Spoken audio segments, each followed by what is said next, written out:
नमो अरहन्ताणं नमो अरहन्ताणं नमो अरहन्ताणं। हम स्वास्थ्य चाहते हैं। स्वास्थ्य के विषय में बहुत हमारी चिंता रहती है।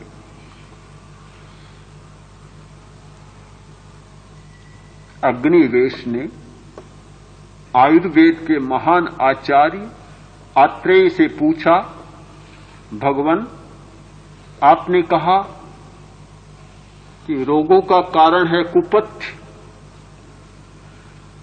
किंतु मैं देखता हूं एक साथ इतने भयंकर रोग फैलते हैं कि सारा जनपद नष्ट हो जाता है, सारे गांव और नगर नष्ट हो जाते हैं।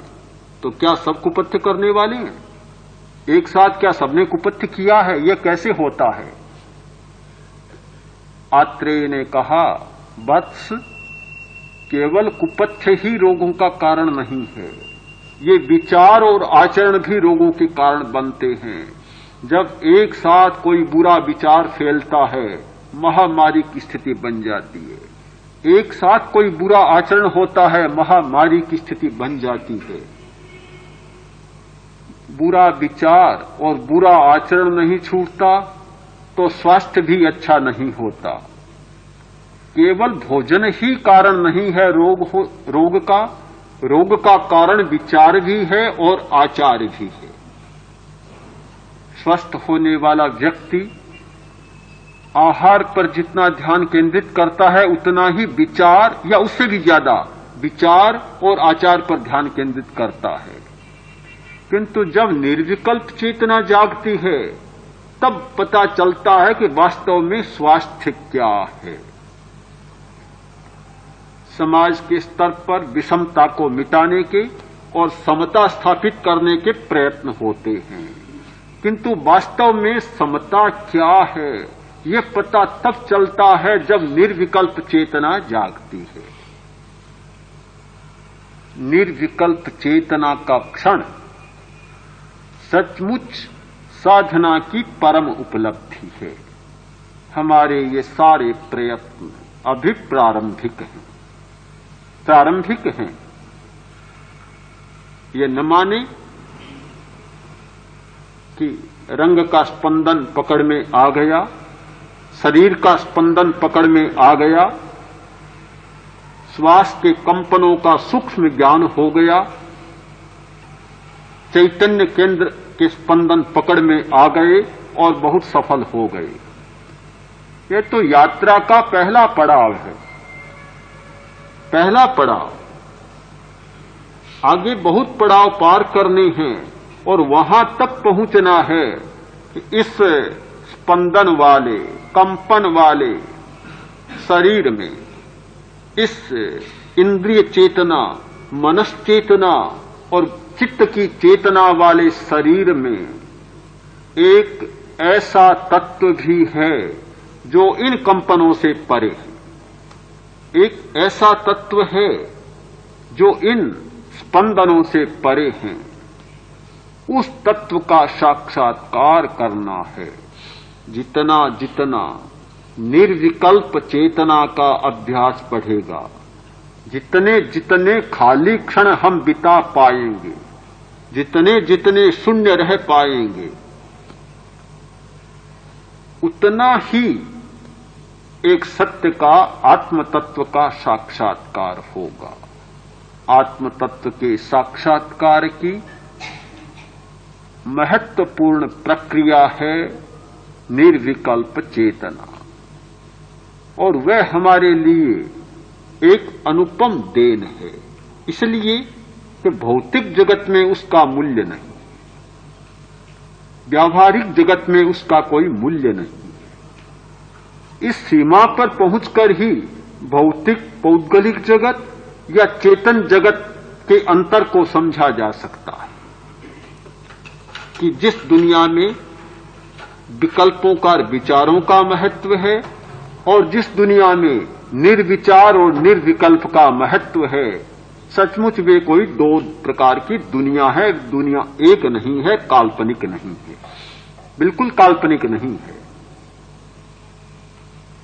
जब यह निर्विकल्प चेतना जागती है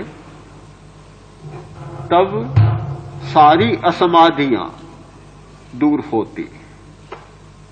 सबसे पहला सुफल होता है अव्यथ चेतना जाती है, उसकी चेतना में व्यथा पैदा नहीं होती।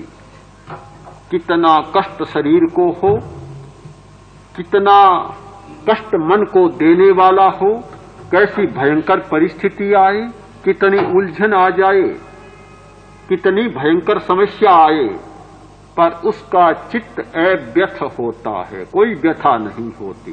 घटना को जानता है पर व्यथा नहीं होती, कोई असर ही नहीं होता, कोई प्रभाव ही नहीं होता। जैसे मूर्छित व्यक्ति पर सामने घटने वाली घटना का प्रभाव नहीं होता, जैसे सोए हुए व्यक्ति पर सामने घटने वाली घटना का प्रभाव नहीं होता, वैसे ही निर्विकल्प चेतना पुष्ट होने वाले व्यक्ति पर सामने घटने वाली घटना का प्रभाव नहीं होता। कोई भी घटना उसे विचलित नहीं कर पाती, क्षुब्ध नहीं कर पाती, पीड़ित नहीं कर पाती, व्यथित नहीं कर पाती। जान लेता है, कभी भोगता नहीं है। वहां केवल ज्ञाता भाव रहता है, भोक्ता का भाव भी समाप्त हो जाता है। दूसरा सुफल यह होता है कि चेतना असम्मोह स्थिति में चली जाती है, मूढ़ता पैदा नहीं होती। हमारी दुनिया में मूढ़ता पैदा करने वाले बहुत तत्व है। आदमी चलता है अच्छा काम करने के लिए, ऐसा सम्मोहन आता है, सम्मोहन, वशीकरण, आदमी सम्मूढ़ बन जाता है, चेतना सम्मोहित हो जाती है।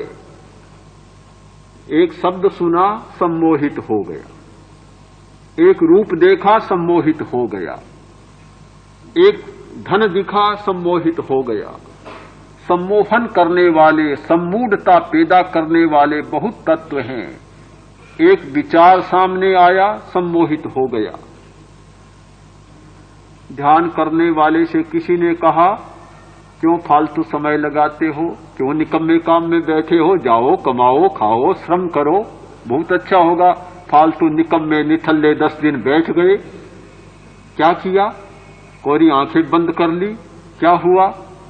एक ऐसा विचार आया, आदमी सम्मूढ़ बन गया। सोचा कि मैंने गलती की, सचमुच क्यों आया यहां, क्या मिला?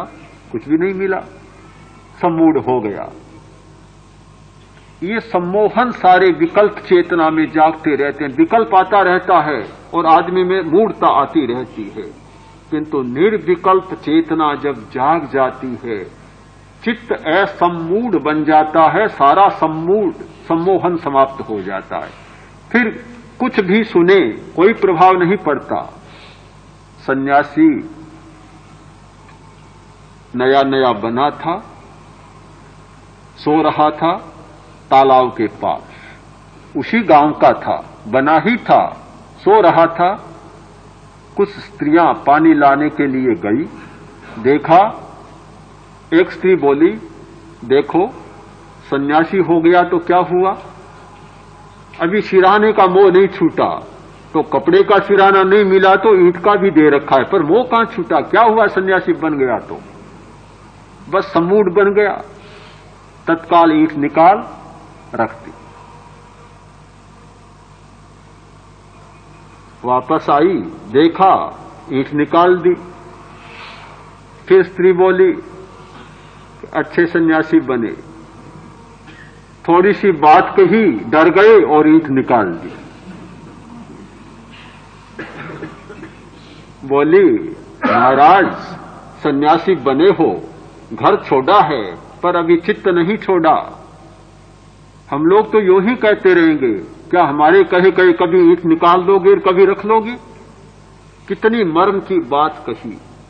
तो अगर कोई शब्द सुनते हैं और सम्मूढ़ बन जाते हैं तो दुनिया किसी को टिकने नहीं देती। कितना ही अच्छा आप काम करें, लोग ऐसे मिलेंगे कि अच्छे से अच्छे काम को भी खराब बताने वाले मिल जाएंगे। यदि शब्दों के आधार पर, विचारों के आधार पर सम्मूढ़ बनते रहेंगे तो फिर जीने का अधिकार ही प्राप्त नहीं होगा। किंतु जब निर्विकल्प चेतना जाग जाती है तो उस विकल्प का असर नहीं होता, आदमी मूढ़ नहीं बनता।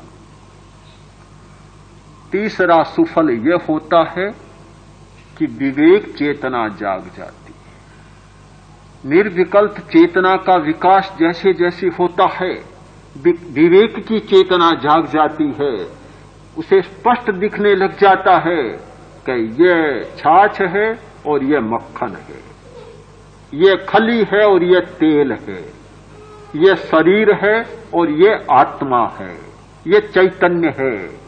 आत्मा का और पुद्गल का स्पष्ट विवेक हो जाता है, विवेक की स्पष्ट चेतना जाग जाती है।